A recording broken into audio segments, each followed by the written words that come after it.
अच्छा जी, अभी तक हमने ये देखा है कि फॉर्म को जब हम सबमिट करते हैं तो उसके एक्शन में मैंने एक फ़ाइल दी हुई है जिसके अंदर वो जाकर data.php, उस पर जाकर हम php को हैंडल करते हैं कि किस तरह से वेरिएबल्स को हमने जो है वो गेट करना है और उसके बाद प्रिंटिंग करनी है, जो भी काम है।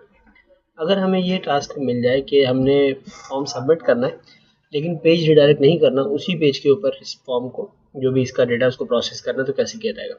तो एक्चुअली इसके लिए फिर हम ये data.php वाली फाइल को छोड़ देते हैं और एक्शन के अंदर हम कोई भी फाइल या कोई भी नाम स्पेसिफाई नहीं करेंगे, हम नहीं देंगे। ठीक है, इसका मतलब है कि अब जब ये फॉर्म सबमिट होगा तो इसी पेज पर रहेगा। ठीक है, अब मामला ये है कि जब इस फॉर्म को सबमिट किया जाएगा तो फिर ये काम कैसे होगा? तो आप PHP पर आकर, फॉर्म के बाद आकर मैंने PHP के टैग ओपन किया, क्लोज भी कर दिया और इसके अंदर मैं एको करना चाहता हूँ,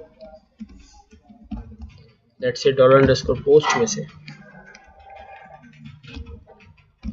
txt1 की वैल्यू। ठीक है, तो मैंने कहा कि मेरा फॉर्म है, फॉर्म के बाद मैंने लिखा हुआ है कि एको कर देना txt1 की वैल्यू।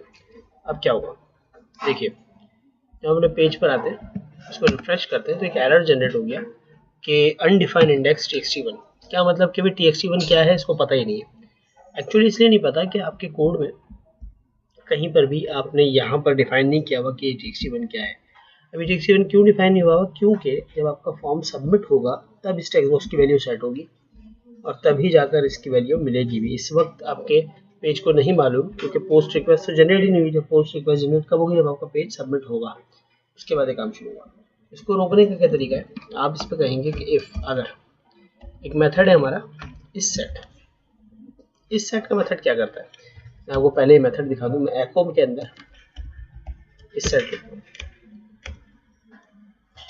अब ये इस सेट में मैंने रखा txt1 कि अगर सेट हो txt1 की वैल्यू तभी उसको प्रिंट किया जाए। तो देखिए मुझे कोई आउटपुट नहीं मिल रहा, इसका मतलब है उसकी वैल्यू फॉल्स है, वो सेट नहीं है। और जब मैं यहाँ पर txt1 की वैल्यू कुछ भी दे देता हूँ, पूरा फॉर्म मैंने सबमिट कर दिया, इसमें सबमिट करूँगा तो अब मुझे 1 मिल रहा है। इसका मतलब है txt1 की वैल्यू सेट हो चुकी है। ठीक है, सबमिट करने के बाद हुआ।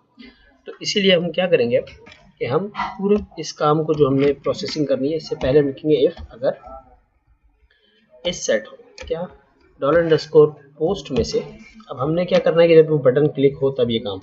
तो मैंने कह दिया कि जब btn पोस्ट, मेरे बटन, जो मेरा बटन है पोस्ट बटन, पोस्ट के फॉर्म में से जब वो सेट हो जाए तब ये कोडिंग करनी है, अदरवाइज कोई काम नहीं करना।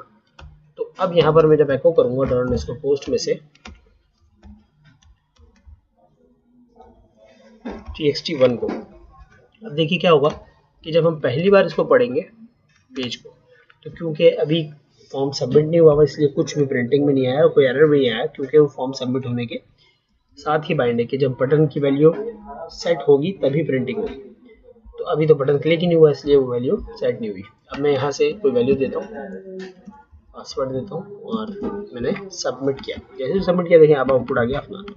ये तरीकाकार है कि अगर आपने कोड को अपने ही पेज पर प्रोसेस करना हो।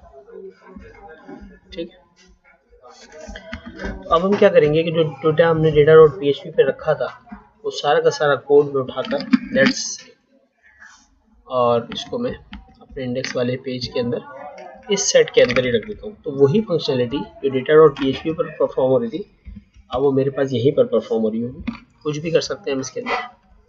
तो मैंने यहाँ पर सेलेक्ट कर दिया साइज और सेट कर दिया, देखिए तो सारा डेटा यहाँ पर मुझे रिसीव हो गया। तो ये तरीका है अपने ही पेज के ऊपर जब फॉर्म सबमिट करना हो तो इस तरह से काम होता है। अब नेक्स्ट जो हमारी वीडियो है उसके अंदर हम सीखेंगे कि इफ एल्स पे किस तरह काम होता है, उसके बाद लूप्स पे किस तरह काम होता है।